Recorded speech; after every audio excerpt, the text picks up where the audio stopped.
এই যে ঢোলা থানার আইসি এ পুলিশের নামে কলঙ্ক, এবং এই কলঙ্ক শুধু ঢোলার না, এ কলঙ্ক সমগ্র বাংলার, এ কলঙ্ক পশ্চিম বাংলার মুখ্যমন্ত্রী।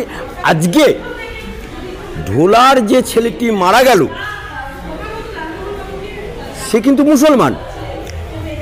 আজকে যখন ওই মুসলমান ছেলেটি মারা গেল, আজকে বাংলার বামপন্থী নেতারা কোথায়, বাংলার সিপিএমএম নেতারা কোথায়, বাংলার বুদ্ধিজীবীরা কোথায়?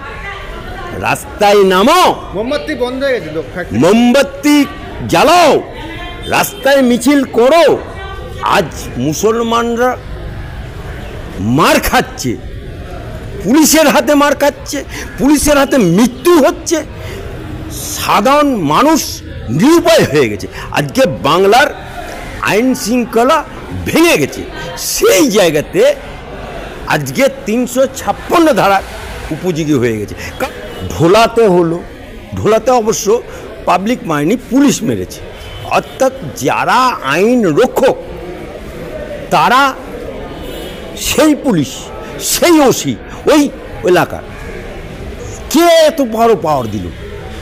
একটা ওসি বা একটা থানার আইসি কোনো আসামিকে, এসআই ঢোলার এসআই, তার ক্ষমতাটা কতটা? সে কি সংবিধান পড়েনি? সে কি আইপিসি পড়েনি? সে কি পুলিশের যখন ওথ নিতে হয় সেই ওথটা নেয়নি? আজকে তারা চুরির তদন্ত গেছে, চুরির তদন্ত করতে গিয়ে তুলে নিয়ে এসে তাকে এইভাবে পিটানো হবে এবং হাসপাতালে মারা যাবে। এ পাওয়ারটা পেল কোত্থেকে ওসি? আইসিরা এ পাওয়ার পায় কোত্থেকে? আরো মারাত্মক অভিযোগ করছেন যে মিথ্যার বাবা বলছেন যে তৃণমূলের নেতার ছেলেরা চুরি করেছে, সেই চুরির মাল আত্মসাৎ করতে এবং তৃণমূল নেতাদের ছেলেদেরকে বাঁচাতে আমার ছেলেটাকে পিটিয়ে মেরে দিল পুলিশ। তাহলে দেখুন মানে কি সঙ্গীন অভিযোগ। তৃণমূলের নেতাদের চুরি করেছে, ছেলেরা চুরি করেছে, সেটাকে আড়াল করতে গিয়ে আজকে নিরপরাধ, নিরীহ, গরিব, মেহনতি, খেটে খাওয়া মানুষের পরিবারে তাকে তুলে নিয়ে গিয়ে পুলিশ যেভাবে মারল, এই ওসি তো চাকরি করার কোনো যোগ্যতাই নেই, পুলিশের চাকরি করার কোনো যোগ্যতাই নেই। আজকে ওই ওসির বিরুদ্ধে ইমিডিয়েট অ্যাকশন নেওয়া দরকার এবং পুলিশের বিরুদ্ধে হত্যার মামলা রুজু করা দরকার। কারণ আপনি দেখুন আজকে আমরা যে বাংলায় বাস করি মনে হচ্ছে বাংলায় বাস করি না।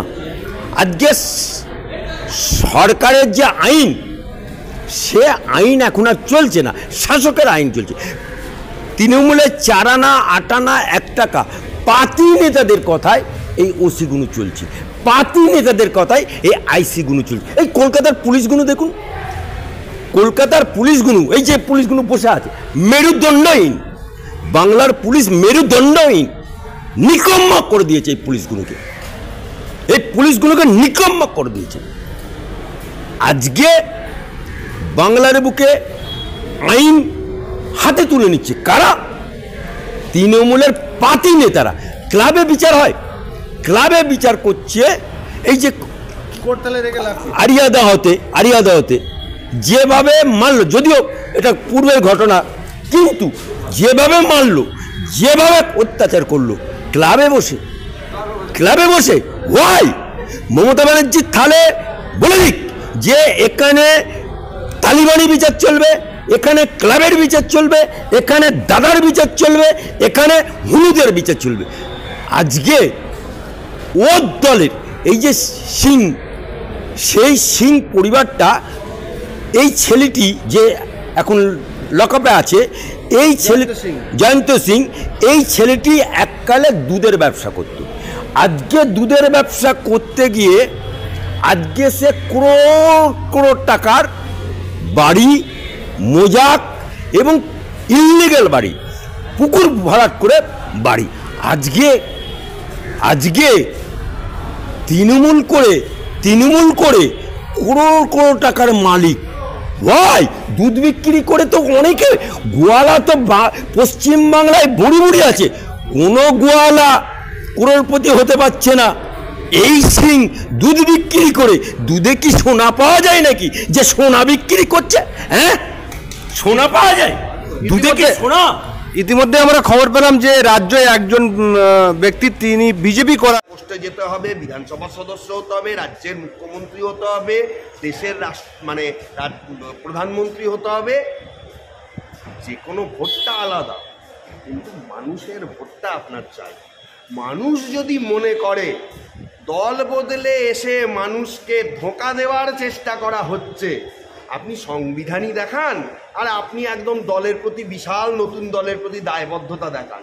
মানুষ ভোট না দিলে আপনার কোনো রাজনৈতিক ইতিহাসের দাম নেই।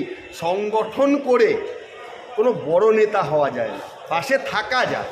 বড় নেতা হতে গেলে প্রত্যেক 5 বছর অন্তর আপনাকে ভোটে জিতে মানুষের রায় নিয়ে আপনাকে বড় পোস্টে এসে আপনাকে দেখাতে হবে, তবেই আপনি বড় নেতা। শুভেন্দু অধিকারী বিরোধী দলনেতা ঠিক, কিন্তু তাকেও ভোটে জিতে আসতে হয়েছে। ভোটে জেতা ছাড়া দেশের প্রধানমন্ত্রীর কোনো দাম নেই, হতেই পারবে না। রাজ্যের মুখ্যমন্ত্রীর কোনো দাম নেই। এই হাইকোর্টের বুকে অনেকে মনে করে বিশাল তারা সংগঠন। আমি বলছি হাইকোর্টের যে রাজনীতি, তৃণমূলের হাইকোর্টের যে রাজনীতি, তারা বিশাল সংগঠন। আমি তাদেরকে ওপেন চ্যালেঞ্জ করছি, তোমাদের যদি ক্ষমতা থাকে ভাই ভোটে জিতে আসো, মেন স্ট্রিম ভোটে দাঁড়াও বা হাইকোর্টের ভোটে, গো হারান হারবে তোমরা। সংগঠন তাকেই বলে স্ট্রং, যে ভোটের রাজনীতিতে মানুষের ভোট পেয়ে মানুষের কাছে আসে। আর দলবদল সংবিধানে আছে আপনি বলছেন, সংবিধান বিরোধী আমি সেটাও বলছি না। আমাদের দেশে আইনের ফাঁক প্রচুর, আপনি কি করবেন?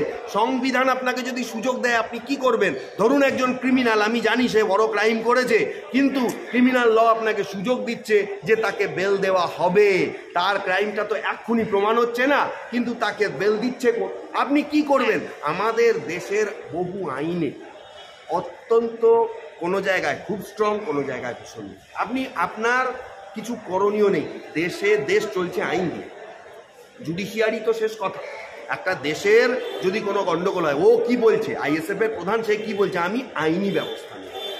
তাহলে আইনি ব্যবস্থাটা আমি আপনাকে ব্যাখ্যা করলাম যে কি আইন আছে, কি আইনের ব্যবস্থা নেওয়া যেতে পারে এবং কোথায়। এবং পুলিশে যদি সে কমপ্লেন করে, পুলিশে কমপ্লেন করলে এই কমপ্লেন দাঁড় করানো মুশকিল। ভাই তোমার দল ভালো লাগে নিচে চলে গেছে, এর মধ্যে কিছু নেই। মানুষও যদি কমপ্লেন করে, মানুষের কমপ্লেনটা ভোট বাক্সে কিন্তু প্রতিফলিত হতে পারে। কিন্তু